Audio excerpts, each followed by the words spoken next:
बिस्मिल्लाहिर्रहमानिर्रहीम अस्सलाम वालेकुम। ये इस नकवी साहब का जो इंटरव्यूज़ का सिलसिला शुरू किया है उसकी चौथी वीडियो है और हम बात कर रहे हैं जो बाइडन के आने के बाद क्या तब्दीलियाँ आ रही हैं, क्या नए अहकामात आ रहे हैं, क्या नए इक़दाम हो रहे हैं। ख़ास तौर पे हमारे खित्ते के हवाले से पाकिस्तान, अफ़गानिस्तान, ईरान, भारत, चाइना, फिर UAE, सऊदी अरब, इन तमाम मुल्कों के हवाले से जो बाइडन क्या कर रहे हैं, उसका पाकिस्तान पर क्या इम्पैक्ट आएगा, ये तमाम चीज़ें जो पाकिस्तान से जुड़ी उन पर हम बात कर रहे हैं। और जैसे मैंने तीसरी वीडियो के अख्ताम में कहा था, अगर आपका कोई भी सवाल हो आप कमेंट्स में वो सवाल कर सकते हैं। हम नेक्स्ट वीडियोज़ में इस नकवी साहब से उन सवालात के जवाब लेने की कोशिश करेंगे। इस नकवी साहब हम यहाँ पर पहुँचे थे कि मैं ऐसे करता हूँ कि मैं अपने 4-5 सवाल हैं वो इकट्ठे बता देता हूँ ताकि आप एक सीक्वेंस के साथ जैसे आपको आसानी हो आप बता सकें। ईरान की न्यूक्लियर डील, ईरान और अमेरिका की न्यूक्लियर डील थी क्या, मामला क्या है, वो कैंसिल क्यों हुई और अब जो बाइडन उसको क्यों दोबारा रिवाइव करना चाहते हैं, इस चीज़ का हमारे खित्ते पे क्या असर होगा, इसमें ईरान को कितना फ़ायदा है, अमेरिका को कितना फ़ायदा है, और अगर ईरान को ज़्यादा फ़ायदा है तो अमेरिका घाटे का ये सौदा क्यों करने जा रहा है।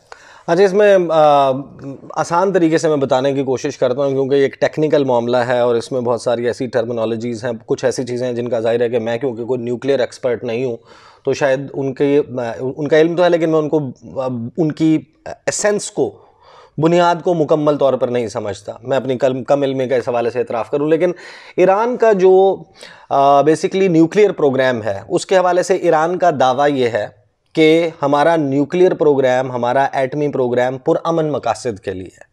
ईरान ये कहता है कि हम अपनी सिविल न्यूक्लियर एनर्जी जो है उसका हसूल चाहते हैं, जो यूरेनियम की अफसूदगी है, एनरिचमेंट है या उसकी प्योरिफिकेशन है, वो इस मकसद से की जा रही है कि हमने उसको मेडिकल साइंस से लेकर बिजली बनाने से लेकर मुख्तलिफ शोबों में इस्तेमाल करना। यह है ईरान का मौक़िफ़। यानी वो कहते हैं हमने एटम बम नहीं बनाना। एटम बम नहीं बनाना, हमारे कोई अस्करी अज़ाइम नहीं है हमारे एटमी प्रोग्राम के, हमने किसी को एटम बम बनाकर मारना नहीं है, लेकिन ये ईरान का मौक़िफ़ है।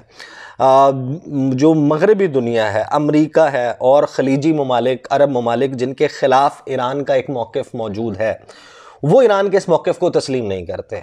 वो कहते हैं कि ईरान एटम बम बनाना चाहता है। पाकिस्तान की भी दरपर्दा कुछ ना कुछ हिमायत रही है नॉर्थ कोरिया के साथ इनके, इसी तरीके से बेसिकली वो नेक्सस जो जोड़ते हैं वो north Korea, China, Pakistan, Iran, इसके हवाले से कुछ आर्टिकल्स बहुत ज़्यादा लिखे भी गए और हैं। ये दो मुल्क हैं ना FATF की ब्लैक लिस्ट में, ईरान और नॉर्थ कोरिया, ये दो ममालिक हैं। इसके ऊपर मैं उसी सीक्वेंस में चलता हूँ, मैं आता हूँ। तो पूरी दुनिया में ईरान के मौक़िफ़ को तस्लीम नहीं किया जाता। पाकिस्तान का इसके ऊपर मौक़िफ़ ये है कि जो IAEA, international atomic energy agency, जो बैनुल अक़वामी इदारा है पूरी दुनिया में एटमी टेक्नोलॉजी के हवाले से और न्यूक्लियर बेसिकली जहाँ जहाँ पर इंस्टॉलेशंस या रिएक्टर्स मौजूद हैं उनको कंट्रोल, उनको देखने के हवाले से एक इदारा मौजूद है, सुपरवाइज़ करता है। पाकिस्तान कहता है कि उसके सेफ गार्ड्स के मुताबिक एक पीसफुल पर्पस के लिए ईरान को हक हासिल है किसी भी मुल्क की तरह कि वो अपना न्यूक्लियर प्रोग्राम जारी रखे। ये पाकिस्तान का मौक़िफ़ है। पाकिस्तान कहता है कि यानी एटम बम के लिए नहीं, हाँ, लेकिन पीसफुल मकासद के लिए ईरान को ये हक हासिल है किसी भी मुल्क की तरह कि हाँ, किसी भी मुल्क की तरह ईरान को भी ये हक हासिल है। यह पाकिस्तान का मौक़िफ़। दुनिया ईरान के मौक़िफ़ को तस्लीम नहीं करती। ईरान के ऊपर लग जाती हैं पाबंदियों में उनको फाइनेंशियल एक्शन टास्क फोर्स की ब्लैक लिस्ट में डाल दिया जाता है। अमेरिका उसके ऊपर बायलैटरल सैंक्शंस भी लगाता है, मुख्तलिफ मल्टीलैटरल फोरम्स के ज़रिए सैंक्शंस, पाबंदियाँ लगाई जाती हैं। और उन पाबंदियों की वजह से दो मुल्क हैं, एक नॉर्थ कोरिया, एक ईरान, जो कि ब्लैक लिस्ट में है FATF की। उसकी वजह से उनके इंटरनेशनल बैंकिंग चैनल्स जो हैं उनके ज़रिए उनकी कंपनियाँ ऑपरेट नहीं कर सकती। दुनिया में जो भी कंपनियाँ उनके साथ बिज़नेस करेंगी, उनके साथ तजारत करेंगी, वो भी इन पाबंदियों की जद में आएंगी। जो ममालिक बायलैटरल एग्रीमेंट्स में जाएंगे वो भी इसकी जद में आएंगे। सिर्फ जिसकी इजाज़त दी जाएगी वो किया जा सकेगा। इसी वजह से पाकिस्तान का और ईरान का जो पाइपलाइन प्रोजेक्ट है, Iran Pakistan gas pipeline project, Pakistan ये कहता है कि हमारे लिए मुमकिन नहीं है क्योंकि हम पर पाबंदियाँ लग जाएंगी उसकी वजह से। इस वजह से ये मौक़िफ़ लेता है पाकिस्तान। अब पूरी दुनिया ने जब ये पाबंदियाँ लगाई ईरान के ऊपर, ईरान के तकरीबन 165 अरब डॉलर फ्रीज़ कर लिए गए जो आलमी बैंक्स में मौजूद थे, उसके एसेट्स फ्रीज़ किए गए, उसके ऊपर मुख्तलिफ पाबंदियाँ लगाई गई। 2020 में आपने देखा होगा के ईरानियन वज़ीर ख़ारजा ने कहा कि, और पाकिस्तान के ज़रिए भी एफ़र्ट किया गया कि हमारे ऊपर जो पाबंदियाँ मेडिकल इक्विपमेंट के हवाले से हैं, दवाइयों के हवाले से हैं, वो तो कम अज़ कम उठा लें, और ख़ुराक के हवाले से कि हम यहाँ पर अपने लोगों की कोविड-19 की सूरत हाल में इलाज मुआलजे की जो है वो दे सकें, उनको सहूलत दे सकें। खैर, जिस वक्त ये पाबंदियाँ लगी उसके हवाले से ईरान ने अपना न्यूक्लियर प्रोग्राम जारी रखा हुआ था। जो बाइडन उस वक्त वाइस प्रेसिडेंट थे और ओबामा प्रेसिडेंट थे, इन्होंने ये रियलाइज़ किया कि ईरान के साथ डील करने की ज़रूरत है। ईरान वरना लामहाला एटमी जो है वो ताकत बन जाएगा, बॉम्ब हासिल कर लेगा। ईरान के पास ऐसे बैलिस्टिक मिसाइल्स मौजूद हैं जो न्यूक्लियर वॉरहेड्स ले जाने की सलाहियत रखते हैं। इसराइल उनके निशाने पे है, इसी तरह जो अमेरिकन बेसेस हैं ख़ित्ते में वो उनके निशाने पे है, अरब ममालिक उनके मिसाइल्स के निशाने पर हैं। तो ईरान को ये सब कुछ नहीं करने दिया जा सकता। उन्होंने डील की, उन्होंने उस वक्त जो एक चीफ नेगोशिएटर लगाया रॉबर्ट माले, वो one of the chief negotiators थे उस वक्त, जिन्होंने ईरान के साथ बैठकर इस पर बातचीत की, और 2015 में एक न्यूक्लियर डील हो गई। ईरान, अमेरिका, यानी कि ईरान जो परमानेंट 5 सलामती कौंसिल के मुस्तकिल ममालिक हैं, रुकन ममालिक हैं उनके, और EU यूरोपियन यूनियन, इनके दरमियान एक डील हो गई जिसको कहते हैं joint comprehensive plan of action. Joint comprehensive plan of action में ये कहा गया कि आप, ईरान को ये कहा गया कि आप जो प्यूरिफिकेशन है यूरेनियम की, वो तकरीबन 2.67% से 3.67%, यानी कि इस हद तक इसको प्योरीफाई कर सकते हैं, और यूरेनियम का ज़ख़ीरा 202 से 205 किलोग्राम तक रख सकते हैं। इससे ज़्यादा आप यूरेनियम नहीं रख सकते। ठीक है। अब जितनी प्यूरिफिकेशन की मद में जितनी मिकदार अलाउड थी, उससे एटम बम बनाना मुमकिन नहीं है। इस डील के नतीजे में ईरान के एसेट्स जो हैं, जो पैसे उनके फ्रीज़ किए गए थे, उनको रिलीज़ कर दिया गया। ईरान को बिज़नेस करने की पाबंदियां हटने लगीं एक एक करके। ईरान को थोड़ा सा सहूलत मिली, ईरान के इंटरनेशनल बैंकिंग चैनल्स बहाल होना शुरू हुए, ईरान के पास पैसा आने लग गया बेसिकली। अब ईरान के ऊपर एक इल्ज़ाम मौजूद है कि ईरान इस पैसे से सीरिया में, शाम में, इराक़ में, लबनान में, यमन में, यहाँ पर मुख्तलिफ़ ग्रोहों को फ़ंड्स फराहम करता है, और वो इस ईरान की प्रॉक्सी के तौर पर इन ममालिक में दीगर ममालिक के ख़िलाफ़ एक्टिविटीज़ करते हैं। कि मैं आपके सामने पूरा मंजरनामा खींच रहा हूँ। इस सारे मामले के ऊपर बड़ी रिजर्वेशंस मौजूद हैं। ईरान के पास पैसा भी आने लग गया था, और साथ में ये सवालात भी थे कि ईरान जो है वो न्यूक्लियर प्रोग्राम अपना जारी रखे हुए है। लेकिन ईरान कहता था कि हम अपनी कमिटमेंट्स पूरी कर रहे हैं। एक्सेस मिल गया जो अक़वाम मुत्तहिदा के जो इंस्पेक्टर्स हैं उनको, और IAEA, international atomic energy agency के इंस्पेक्टर्स को, कि वो ईरान की न्यूक्लियर फैसिलिटीज़ का जाकर दौरा करके देख सकते हैं कि किस तरीके से मामलात चल रहे हैं यहाँ पर। ज़ाहिर है कि वो मशीन्स मौजूद होती हैं जो यूरेनियम की इनरिचमेंट के लिए, उनके सारे गेज मौजूद होते हैं, वो देख के आप अंदाज़ा लगा सकते हैं। अब जो उनकी नेटेंस की जो सबसे बड़ी फैसिलिटी मौजूद है, इस शहर है, वहाँ पर जो फैसिलिटी है जहाँ पर उनका एटमी प्लांट मौजूद है, उसके फिर 2 लेवल्स हैं। ग्राउंड लेवल है, उसके नीचे ज़ेरे ज़मीन एक लेवल मौजूद है, और उस पर फिर कुछ सवालात उठने लगे।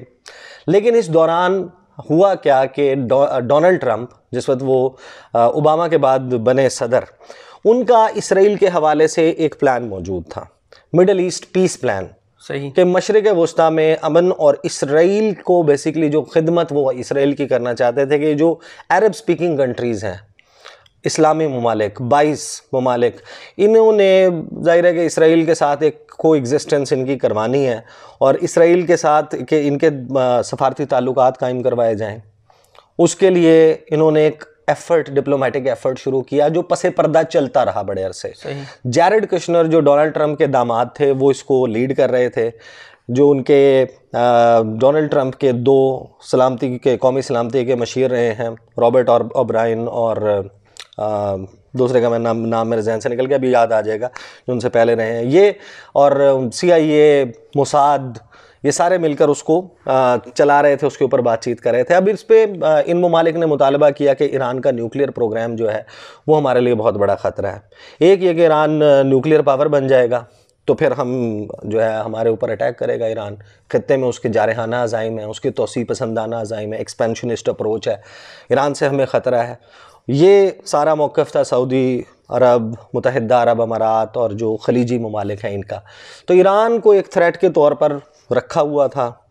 इसकी बुनियाद पर इन्होंने 2018 में डोनाल्ड ट्रंप ने इल्ज़ामात लगाए कि ईरान जो JCPOA है, joint comprehensive plan of action, जो ईरानियन न्यूक्लियर डील है, उसकी शिकों पर अमल दरामद नहीं कर रहा। ईरान का मौक़िफ़ था कि हम कर रहे हैं, और उसका उन्होंने कुछ रिपोर्ट्स की बुनियाद बनाई जो UN इंस्पेक्टर्स की और IAEA के इंस्पेक्टर्स की थी, और डोनाल्ड ट्रंप ने उस डील को ख़त्म करने का ऐलान कर दिया। ठीक है। Donald Trump walked out of the deal 2018 में, और दोबारा से रीइन्विगोरेट करके ईरान के ऊपर पाबंदियां लगा दी गई, और इस बुनियाद पर इन अरब ममालिक ने 1 बाय 1 और मुख्तलिफ, कुछ हर मुल्क को मुख्तलिफ डील दी गई, उसके बुनियाद पर उन्होंने इसराइल को तस्लीम करना शुरू कर दिया। अब जिस वक्त इलेक्शंस का वक्त करीब आ रहा था, 2020 में 3 नवंबर को इलेक्शन होने थे, उस वक्त आखिर तक तमाम मामलात जुलाई अगस्त के महीने तक, सितंबर के महीने तक, अक्टूबर के महीने तक कंट्रोल में थे। बिल्कुल ऐसा लग रहा था कि जो डोनाल्ड ट्रंप के लिए इजी सेल होगा, वो सेल थ्रू करेंगे, अगले 4 साल के लिए भी सदर होंगे, और आगे इनके जो तमाम अज़ाइम हैं वो सारे उसी तरीके से चलते रहेंगे। मामला ख़राब हुआ 3 नवंबर 2020 को। अमरीकी सदारती इंतखाबात, डोनाल्ड ट्रंप इलेक्शन हार गए, जो बाइडन इलेक्शन जीत गए। अब जिस वक्त वो ये इस सारे मामले के दौरान ही डोनाल्ड ट्रंप ने इलेक्शन हारने के बाद बहुत सारे इक़दाम किए। हालांकि उमूमन ऐसा होता नहीं है, जो ट्रांजिशन का पीरियड है कि जिसमें एक नई हुकूमत ने टेक ओवर करना है, उस वक्त आप उसकी ट्रांजिशन टीम को मौका देते हैं कि वो नेशनल सिक्योरिटी ब्रीफिंग का हिस्सा बने, और कोई भी नया जो पुराना अमरीकी सदर आउटगोइंग प्रेसिडेंट होता है वो ऐसे इक़दाम नहीं लेता कि जिससे नई हुकूमत के लिए मुश्किलात हों। डोनाल्ड ट्रंप ने बाकायदा ईरानियन न्यूक्लियर फैसिलिटीज़ को अटैक करने की बात की। उन्होंने अपनी ब्रीफिंग में खबर सामने आ गई थी कि उन्होंने डिस्कस किया इसको कि वो अटैक करना चाहते हैं। इसी तरह जो है वो इसराइल के जो वज़ीर आज़म हैं बेंजामिन नेतन्याहू, जो मोसाद के चीफ़ हैं, इसराइली खुफिया इदारे के यूसी कोहन, उन्होंने दौरा किया न्योम का। वहाँ पर अमरीकी वज़ीर ख़ारजा माइक पोम्पियो आए, उनकी मोहम्मद बिन सलमान से मुलाकात हुई, और उससे कुछ दिन के बाद ईरान के जो टॉप न्यूक्लियर साइंटिस्ट हैं, जो इस प्रोग्राम को का फादर कहा जाता है, जिनको कि he was the head, Mohsen Fakhrizadeh, उनकी असैसिनेशन। ईरान ने बराह रास्त इल्ज़ाम लगाया कि इसराइल और ये तमाम ममालिक इसमें मुलव्वस हैं, और बदला लेने का ऐलान किया। ये सारी बेसिकली सूरत हाल है जिस पे आकर जो बाइडन को सदारत मिलती है। अब जो बाइडन सदर बनने के बाद जो उन्होंने मुख्तलिफ फ़ैसले किए, बहुत ज़्यादा फ़ैसले किए, वो अपने इलेक्शन कैंपेन में उसका तज़किरा करते आए थे। फिर जब वो प्रेसिडेंट इलेक्ट बन गए, अभी सदारत संभाली नहीं थी, लेकिन ये पता था कि इन्होंने ही होना है, उस वक्त भी उन्होंने इसका इंदिया दिया, लेकिन उन्होंने आते ही बड़े ड्रास्टिक किस्म के बड़े बड़े स्टेप्स लिए हैं। उसमें उन्होंने एंटनी ब्लिंकन, जिनको अपना वज़ीर ख़ारजा लगाया है, एंटनी ब्लिंकन जिस वक्त ये जो बाइडन अमेरिका के वाइस प्रेसिडेंट थे, नायब सदर थे, उस वक्त एंटनी ब्लिंकन ने 2 टेन्योर्स सर्व किए हैं, 2013 से 15 और 15 से 17। जो ये हैं, ये कौमी सलामती के नायब मशीर भी रहे हैं और नायब वज़ीर ख़ारजा भी रहे हैं। इनको लगाया इन्होंने रॉबर्ट माले को, वही वो शख्स जिसने न्यूक्लियर डील को नेगोशिएट किया था, उसको ईरान के लिए, तेहरान के लिए ख़ुसूसी एलची मुकर्रर कर दिया। इसका मतलब ये है कि ईरान को कहा गया है कि आप हमारे साथ न्यूक्लियर डील दोबारा करें। लेकिन इस दौरान 2 चीज़ें और हुई हैं। जब ये सारा कुछ चल रहा था तो ईरान की जिस वक्त असैसिनेशन हुई मोहसिन फ़खरीज़ादे की, ईरानियन पार्लियामेंट ने करारदाद पास की, और उस करारदाद में उनकी पार्लियामेंट ने ये हुक्म जारी किया कि हम यूरेनियम की अफसूदगी को बढ़ा दें, उसकी जो एनरिचमेंट और प्योरीफिकेशन है उसको ज़्यादा कर दें, और उसकी तादाद, जो उसकी मिकदार है वो भी बढ़ाना शुरू कर दें। मिकदार पहले ही बढ़ना शुरू हो चुकी थी। जो लेटेस्ट रिपोर्ट है IAEA की, वो ये कहती है कि ईरान को तकरीबन 202 किलोग्राम की इजाज़त है। ईरान 2400 किलो से ज़्यादा बना चुका है। दूसरा, ईरान की जो प्योरीफिकेशन का लेवल है वो 20% तक ले जा चुका है। जो अंदाज़ा है अमेरिका का एंटनी ब्लिंकन का जो अपना अंदाज़ा है वो ये है कि ईरान को तकरीबन 1 साल की दूरी पे ईरान न्यूक्लियर वॉरहेड बनाने के से, एटम बम बनाने से 1 साल पीछे रह गया। 1 साल के बाद होगा इनके पास एटम बम। इसराइल की जो अपनी कैलकुलेशन है वो तकरीबन 6 माह की है कि 6 माह में ये सब कुछ हो सकता है, और ईरान एक बनाने के बाद फिर दूसरा तीसरा फिर वो उनके लिए बड़ा आसान हो जाएगा। तो इस सारे प्रोसेस को रोकने के लिए जो बाइडन जो है वो कहते हैं कि ईरान के साथ न्यूक्लियर डील करनी है। ईरान ने उस पर यह ऐलान किया है कि आप पहले वॉकआउट किया था आपने, आप हमारे तरफ वापस आएँ, पाबंदियां आप उठाना शुरू करें एक कॉन्फिडेंस बिल्डिंग मेजर के तौर पर, और जवाब में हम जो है वो अपनी एक्सेस भी खोल देंगे इन इंस्पेक्टर्स का, ये आकर देख सकें, अपनी यूरेनियम की जो मकदार है उसको भी कम सतह पर ले जाएंगे, इसी तरह जो उसकी प्योरीफिकेशन का काम है उसको भी नीचे ले जाएंगे। लेकिन मुझे ये लगता है कि ये सब कुछ जो बाइडन इस वजह से कर रहे हैं कि जो बाइडन के पास जो उनकी आखिरी इनिंग सियासी करियर की, उसमें चाइना को वो अपने लिए सबसे बड़ा थ्रेट करार दे चुके हैं।